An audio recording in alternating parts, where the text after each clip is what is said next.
Hey everyone, Ruth, aka Book Jedi. My friend had dropped off a bunch of books for me to borrow. She dropped off a bunch of books today for me to read, and I do have a time limit on how long I get to hold on to them.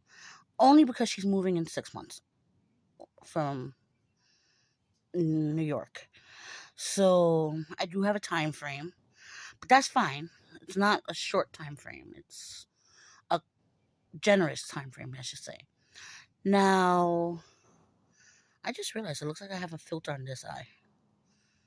Like, my eye color does not look like that. It's this color. Wow, looks green.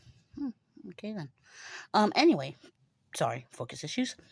So, I'm going to show you the first two books I actually have out at the moment, which is both either middle grade or YA. Now, the first one is the second book in a series, I guess, but I'm taking it you don't have to read the books as a series. They could be read as standalone, because that's the way this one feels. I know it probably sounds like I'm talking fast, which is probably because I'm hypers out. Now, the first book I'm going to show you is called The Collected by K.R. Alexander, who also wrote the book called The Collector. Now, this is book 2, apparently, in the series, apparently. And it's like this. And it reads, "It felt like we were going back into a nightmare.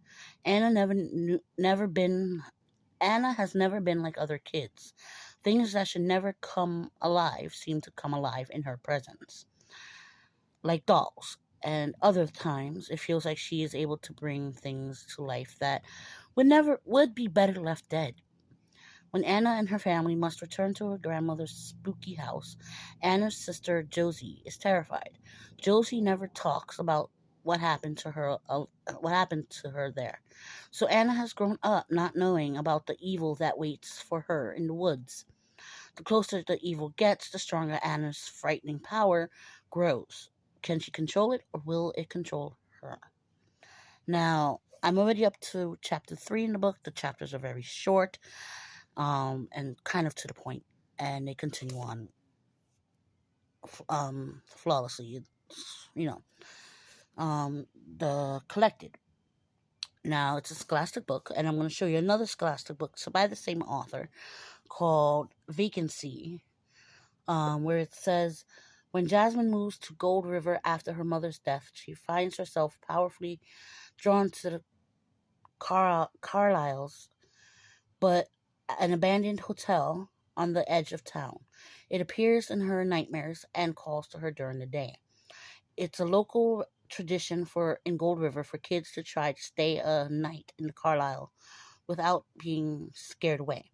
When Jasmine hears about this, she convinces her friends to join her. How hard can it be to stay up all night in an abandoned old building? Only the building isn't abandoned. There are plenty of people staying there, dead people. And once you walk into the hotel, they will do everything possible to stop you from checking out." Now, I can't. My friend says that both books are very easy reads and very quick reads. She said she read each book in 3 hours, each book. So it's a 3 hours each book time frame to be read. Now, this is the book, and both are spooky stories, which I have no problem with. But I am surprised at the level of spookiness, and they were kids' books, and I'm like, I grew up reading R.L. Stein, so it's not, surprising that I would probably more than likely enjoy these.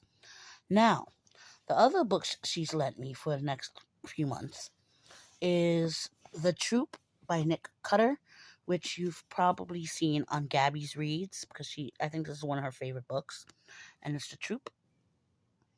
So I think since Gabby's explained it very well, I don't have to go into what the book's about. But my friend said this is a scary book too, but she says one of the characters I'm gonna really hate, which I'm like, really?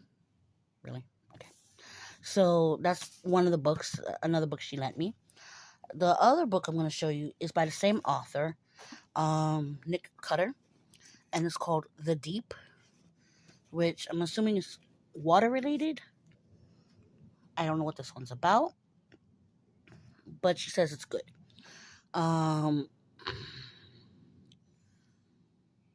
Okay. Yeah, it's gonna be scary. I'm not gonna read it because it's like one of the words is gonna be embarrassing for me to say, so I'm not bothering saying that word. All right. So another book she lent me is by Jeremy Bates, The Catacombs. She lent me a lot of scary books, which thank you for that. And it's The Catacombs, which I've never even heard of this author. But this one says, "Welcome to Empire of the Dead. Paris, France is known as the City of Lights, a metropolis renowned for romance and beauty. Beneath the bustling streets and cafes, however, exists the catacombs, a labyrinth of crumbling tunnels home to 6 million dead. When a video camera containing mysterious footage is discovered deep within their depths, a group of friends venture into the tunnels to investigate. But what starts out as a lighthearted adventure turns takes a turn for the worse when they reach their destination and stumble upon the evil lurking there."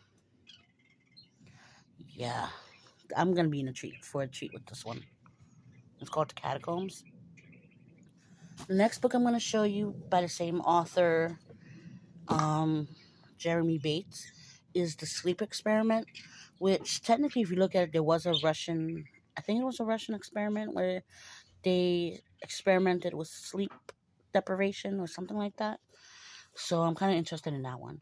In 1954, at the start of the Cold War, the Soviet military offered four political prisoners their freedom if they participated in an experiment requiring them to remain awake for 14 days while under the influence of a powerful stimulant gas. The prisoners ultimately reverted to murder, self mutilation, and madness. None survived. In 2018, Dr. Roy Wallace,